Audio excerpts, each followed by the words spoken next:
الله وبركاته. متابعيني حبايبي عاملين ايه؟ يا رب تكونوا بخير وبصحه جيده.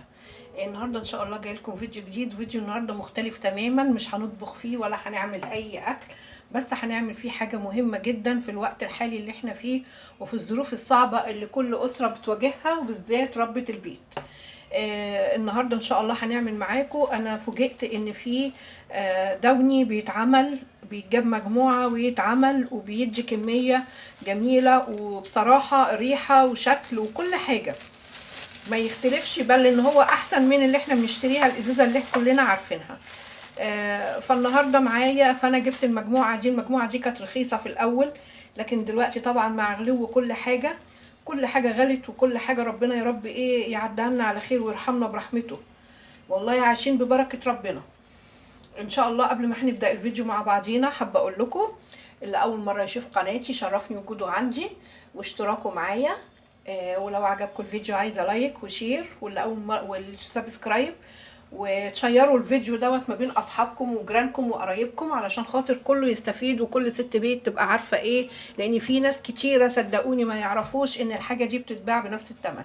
اولا المجموعه دي كلها انا جايباها ب 35 جنيه طبعا لاهل اسكندريه في قلب المنشيه، في الزنقه بتاعه المنشيه. في حد هناك، في واحد بيبيع المنظفات والحاجات دي كلها، بتروحي تقولي له ان انا عايزه مجموعه دوني، بيديكي وبتختاري اللون اللي انت عايزاه عشان يحط لك اللون بتاعك اللي انت عايزاه. الكميه اللي انا جايباها، اولا الحاجه دي انا هنا معايا 7 لتر. المجموعه دي ده بتاع 8 كيلو، ده اسمه سوفت، الابيض ده اسمه سوفت، ده الماده اللي بيتعمل منها التركيز. وده الريحه طبعا اللي انت بتحبيها اهي، بتختاريها وبتجيبها لك، دي الريحه اللي بتدي ريحه الدوني. وده اللون اللي انت عايزاه، انا جبت اللون الازرق. خلاص دي كده المجموعه اللي بقول لكم عليها ب 35، وممكن تكون في مكان تاني ارخص، بس انا جبتها زي ما بقول لحضراتكم. السوفت ده بقى معانا 7 لتر، بس مش هحطهم كلهم، انا هنا حاطه 5 لتر بس عشان اشوف السماكه. هشتغل هنخرم الكيس ده، يعني كاد يكون سرسوب صغير جدا.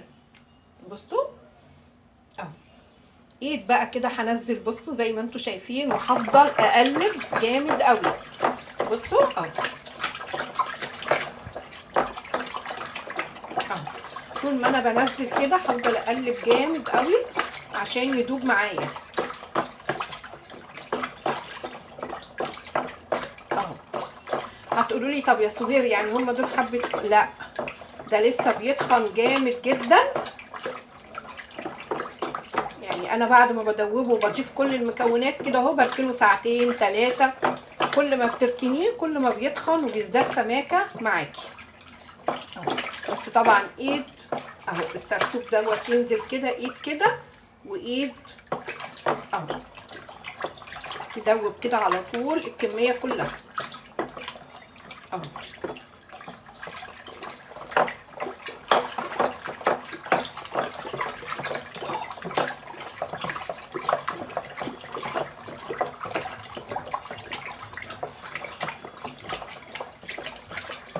انا مش عايزه افصل لكم الفيديو حبايبي عشان تشوفوا للنهايه وتشوفوا خطوه خطوه، لان احنا دلوقتي احنا عارفين ان احنا داخلين على شتاء، وكله بينفض بيته، وكله محتاج الحاجه دي كلها عشان ستاير، عشان بطاطين، عشان كوفرتات، اطقم السراير، هدوم ولادنا بتاعه المدارس، هدوم الخروج، اي حاجه محتاجين احنا ان احنا يبقى الحاجه بتبقى ريحتها حلوه كده وهي في الدولاب محطوطه، محتاجينها. وبعدين احنا بنجيب العلبه بكام؟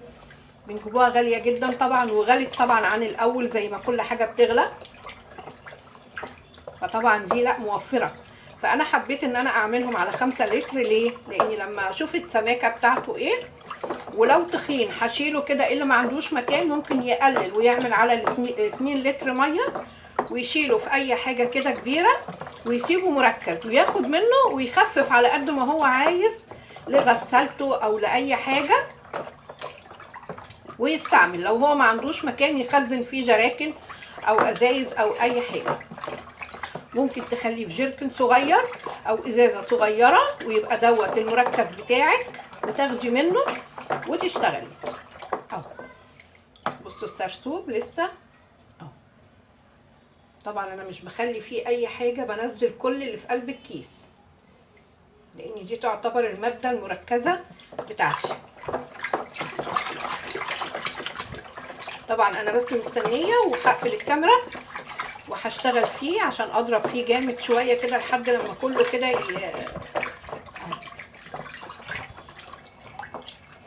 واللي عندها مضرب تشتغل بيه مفيش مشكله. اهو خلص بقى كل دول كده زي ما احنا شايفين، كل الكميه اهي نزلتها.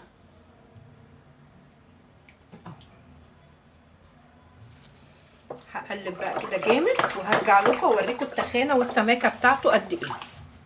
بصوا كده في المضرب دوت جميل قوي، بصوا حلو قوي قوي قوي قوي يعني. بصوا انا عملت بيه، بصوا بقى تخن ازاي لما قلبت فيه جامد. دلوقتي بقى هنزل اللون بتاعي.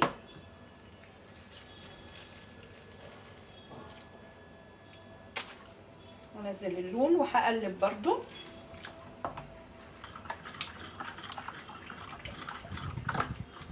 نزل بقى كل اللي فيه.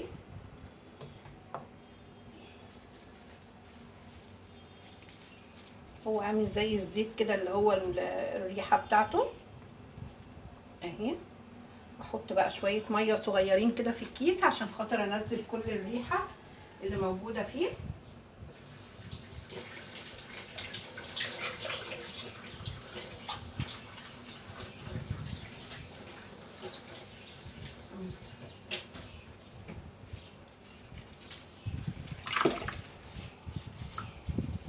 وهقلب. ودلوقتي معايا حاجه تانية، دي اخر حاجه بقى هنزل بيها. هقلب الريحه الاول كده. بصوا الريحه زي بره والله العظيم واحلى، الريحه جامده جدا.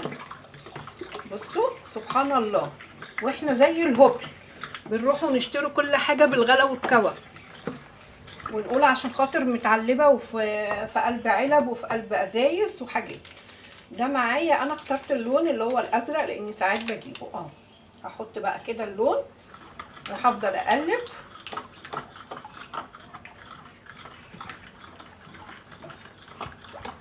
كل ما هتقلبي فيه كل ما هيفتح.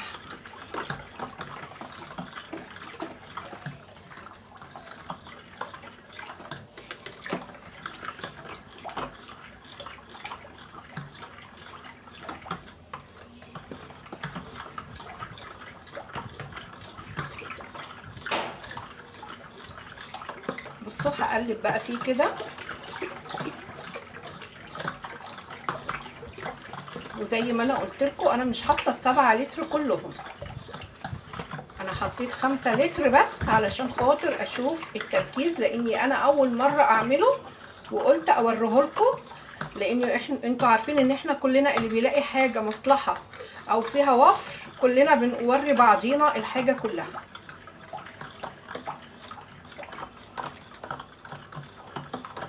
خلاص كده هركن بقى كده اهوت لمده 4 ساعات وهرجع معاكم هوريكم المنظر النهائي ليه ووصل لايه. زي ما قالت لي ان هو هيوصل للسماكه، هيبقى تخين قوي، كل ما يقعد كل ما هيتخن. هنشوف مع بعض بعد 4 ساعات، هنيجي ونشوف مع بعضنا حصل له ايه. وكده حبايبي رجعت لكم تاني بعد ساعه او ساعه الا ربع تقريبا. عايزه اوريكم نسبه السماكه اللي بقى فيها. بصوا ده كده انا كمان زودت لتر كمان لما لقيته تخن مني قوي، زودت لتر ميه كمان عليهم بقى 6 لتر. وزي ما انتوا شايفين وانا ما قعدتهوش برضو الوقت الكافي علشان خاطر عايزه برضو اسجل لكم فيديو عن الصابون السائل، لاني انا برضو جايبه معاه صابون سائل، فقلت برضو ايه عشان انجز وقتي. وزي ما انتوا شايفين كل ما هتقعدوه، طبعا احنا بنجيب الجاهز ارفع من كده كمان بكتير، وكل ما هتقعديه كل ما هيبقى اتخن من كده، يعني هو عباره عن الوقت بس. طبعا انا معايا هنا هو مش اعلان، انا معايا اللي هي العلبه بتاعت اللي هو الدوني اهي، وانا كنت بجيب الازرق مره وبجيب البامبي مره، فانا دلوقتي اهو هعبي الازرق. وطبعا بس هنا انا غلطت غلطه، هنا لو عايزين اللون افتح شويه ممكن ما تحطوش الكميه كلها اللي هي بتبقى عطشها لكم في قلب المجموعه. حطوا منها حبه شويه صغيرين عشان يبقى نفس اللون بتاعه بتاع الجاهز اللي بره. زي ما احنا شايفين كده انا بعبي اهو. طبعا وفر جامد جدا جدا جدا، يعني هفضل اقول جدا كده من دلوقتي لبكره. صدقوني الريحه تحفه وجنان، يعني الريحه اقوى من الجاهز كمان. وبصوا السماكه كل ما هيقعد عندك كل ما هيتقل اكتر واكتر، زي ما احنا شايفين كده. اهو. على فكره انا اخدت من قبل ما ازوده اخدت حبه منهم وكنت شغاله غسيل. طبعا الريحه طالعه تحفه والغسيل متنشر عاطي ريحه جميله جدا. بس انصحكم بقى ما تخفوش عن كده اهو، علشان خاطر ان قعد هيتخن منكم. فانتوا يا دوبك الكميه دي كلها. شوفوا احنا كنا بنجيب الازازه دي بكام وشوفوا بقى ده هيعمل كام واحده من دي. وطبعا احنا مش بنجيبوها ممليه كده يعني، لا. هقفل الازازه وهعبي تاني منها، بس هفضي حبه صغيرين عشان خاطر لما بتيجي تتقفل لازم تكون ناقصه شويه. لان انتوا شايفين الغطا بتاعها عامل ازاي. وقفلتها وبقى عندي علبه دوني واقفه عليا ببلاش كده زي ما بيقولوا. هعبي بقى الكميه وهرجع لكم اوريكم اخدت قد ايه. وكده خلصت الكميه ولسه معايا برضو تاني في الكروانه زي ما احنا شايفين كده، بس عشان مش عارفه. بصوا معايا كميه تملى جيركن كبير جدا تاني. فطبعا كون ان دوت يكلفني 35 جنيه ده بس الازازه العبوه اللي احنا بنجيبوها ديت وكلنا عارفينها. ده كمان يعني انا بقالي فتره ما جبتهاش فما اعرفش دلوقتي بقى سعرها كام. زي ما انتوا شايفين اخده جيركن كبير واخده ازازه اللي هي لتر ديت واللي هي بتاعه الشاور، ودي برضو بتاعه الشامبو مليانه على اخرها. ومعايا جيركن كبير جدا. شوفي بقى حضراتكم بقى لو انتوا جبتوا، شوفوا كام عبوه هتطلع من اللي هي الاساسيه اللي احنا بنشتروها دي كلها. وشوفي بقى غير بقى الريحه الجميله بقى بيبقى في الملابس وغير في الستاير وفي الكوفرتات وفي البطاطين بتاعتنا وفي غسيل ولادنا وفي السجاجيد. انا بستعمله في كل حاجه بجد. وحبيت ان انا اعمله عبوات صغيره مش عشان انا ما عنديش جراكن، لا، علشان لما اكب في قلب الغساله يبقى سهل عليا ويبقى بسيط. وخلي بالكم هيتقل تاني كل ما هيقعد كل ما هيتقل. وكده يا جماعه يبقى خلصت الفيديو. يا رب تكونوا استفدتوا من الفيديو النهارده واكون افدتكم وقلت لكم وعرفتكم حاجه تكونوا مش عارفينها، ولو عارفينها يبقى زادت معرفه. وارجو منكم تشيروا الفيديو مع اصحابكم وجيرانكم عشان خاطر غيركم يستفيد بالفيديو. واشوفكم في فيديو اخر، والسلام عليكم ورحمه الله وبركاته.